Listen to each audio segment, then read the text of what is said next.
कैसे होती इजराइल के यहूदियों में शादी। वैसे तो यहूदी सबसे पुराने धर्मों में से एक है, लेकिन इस धर्म की संस्कृति में शादी की परंपराएं में काफी कुछ दूसरे धर्मों की परंपराओं की झलक देखने को मिलती है।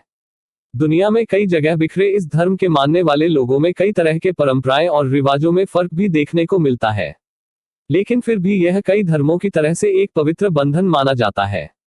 एसपी ब्रदर भक्ति में स्वागत करता हूँ। ये सही नई वीडियो के लिए मेरे चैनल को सब्सक्राइब करें। अब यहूदी संप्रदाय की संस्कृति में शादी को बहुत महत्वपूर्ण नाम जाता है और वह जीवन काल की महत्वपूर्ण घटनाओं में से एक होती है।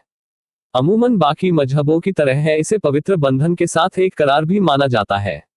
देखने में आया है कि यहाँ की शादी की कई रस्में दूसरे धर्मों की रस्मों से मेल खाती हैं, क्योंकि 18वीं से 19वीं सदी के बीच में यहूदी धर्म और संस्कृति में विभिन्न देशों में अलग अलग परंपराएं और रिवाज पनपे हैं।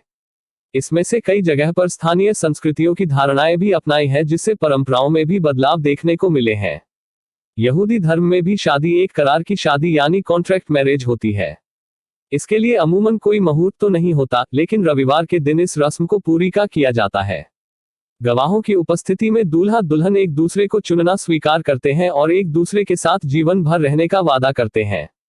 यहूदी संस्कृति में शादी को किड्डुशिन कहा जाता है। शादी से पहले यहूदियों मन भी अंगूठी पहनाने की रस्म होती, जिसे हिंदू और अन्य धर्मों में सगाई कहा जाता है।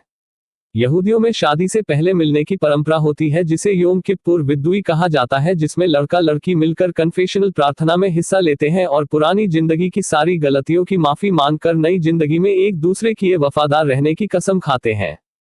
यहूदियों के विवाह में चुप्पा का अपना महत्व है, जिसे हिंदुओं की शादी वाले मंडप की तरह कहा जा सकता है। शादी की अधिकांश रस्में चुप्पाह में ही होती हैं, जिसमें दूल्हा दुल्हन चुप्पा के चारों ओर चक्कर लगाते हैं, जो कि 4 से 7 होते हैं।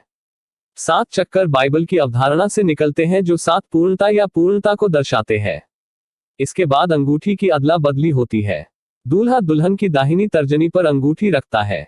पारंपरिक यहूदी कानून के अनुसार 2 वैध गवाहों को उसे अंगूठी डालते हुए देखना चाहिए। फिर गवाहों की मौजूदगी में शादी का करारनामा पढ़ा जाता है। फिर इसके 1 हफ्ते बाद मेहमान और रिश्तेदार मिलकर दूल्हा दुल्हन को भोज देते हैं। इस मौके पर काफी लोग जमा होते हैं। शेवा ब्रकोट नाम इस उत्सव में खास तरह का डांस भी किया जाता है।